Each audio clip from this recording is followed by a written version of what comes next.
See, I agree with Daniel. I think that Robin Van Persie and Shinji Kagawa make a much better partnership together than I would say Wayne Rooney and Kagawa or Wayne Rooney and Van Persie. So isn't there the possibility that maybe Rooney won't be playing? No, what I said before Daniel come on is it's the relationship between Van Persie and Wayne Rooney. If they will, but do you they not will think be, that the they will be the relationship first, with him and Kagawa? What they about will be him the and first Kagawa? choice of the strikers.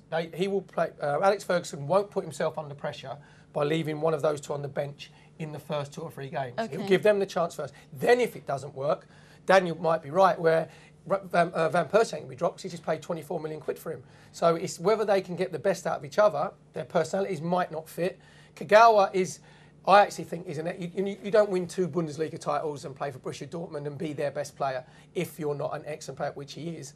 But he likes to play just off the striker as well. So you've got 3 players. But he's perfectly suited to Robin Van Persie. I don't think he's suited to but I think Wayne Rooney is good enough to play the withdrawn role as well. I think he's a total footballer if he gets his joy back. i.e. both of them i.e. Wayne Rooney is the one that can be dropped the most because them two can play together all the time. No, but Van he's not going to Persie, do that though. But it was only he's last not year. going to do that. But then my point is he will be fighting for a position. He's not going to be a guaranteed Van Persie starter. and Rooney can both play 9 and both play 10 because last season was the first year that Robin Van Persie played up front on his own. He was used to being the number 10. So them two can actually interchange. So what I'm saying is Ferguson's got this problem with Kagawa. He needs another centre midfield player as well. He's got his wide boys that he's got to fit in. He's got Danny Welbeck. It's great having all these options, but you've got to make sure that you get your selection right. Well, I agree with that. And he's got a problem with how he orders the players. I think that Van Persie will be the number 9, and then how he orders players behind them, because there are so many players that need a game. And if you're talking about having Rooney and Kagawa behind, then that doesn't leave you very much room for wingers.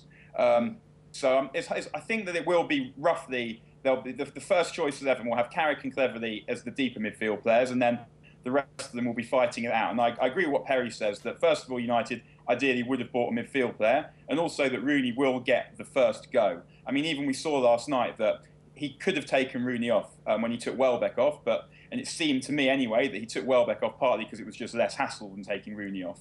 Because even if he had taken Rooney off, he still had Berbatov on the bench, who was another striker he could have brought on. And the thing with Rooney at the moment is that he didn't look in shape to me. And and that's obviously when you have certain types of body as well, who aren't necessarily, they're not naturally athletic or naturally lithe, then to be at the top of their game, they need to be in shape. And that he certainly didn't look like he was. And so I think that's probably another reason as to why Rooney isn't always so good at the beginning of the season, because he's not that natural athlete who doesn't put weight on. So it takes him time to get into shape to be able to play as well as he ought to be able to play. Dan, let's just bring this round, the bigger picture. Sir Alex Ferguson, is this his swan song year? Was the RVP purchase desperation to help that? He's always criticising other clubs for spending lots of money, and then he went and did 24 mil on him. Right, but Fergie criticises other clubs for spending lots of money. There are 2 things there. First of all, he's broken the British transfer record. I've lost count of how many times. He bought Gary Pallister, he bought Roy Keane, he bought Andy Cole, he bought Juan Sebastian Veron, he bought Rio Ferdinand. Fergie's never been shy of spending money. I think there are 2 elements to the spending money. One is there's a difference between spending money that you earn, the club itself generates, and doing it in a gradual process, so a player here and a player there, and also developing your own talent, as opposed to what Chelsea and Manchester City do. And there's also an issue where he's doing it because the Glazers presumably have insisted that he does. So I don't think that buying Van Persie is an anathema to Fergie's methods, because he's always done that. The question is, first of all, whether Van Persie was precisely the player that United needed. And I think the answer to that is that he is not. United needed a midfield player much more than another striker. But the way they'll look at it is that he is a player who I think will play with Kagawa, and presumably if the likes of us can see it, then so can Fergie. And also that it was just too good a deal to turn away, where you've got someone who's proven in the league in which we play, and you think will fit into your team, and you can get him for 15 million quid down payment, and then anything that you pay on top of that is effectively you're pleased to be giving them the money, because it means he's justified the fee.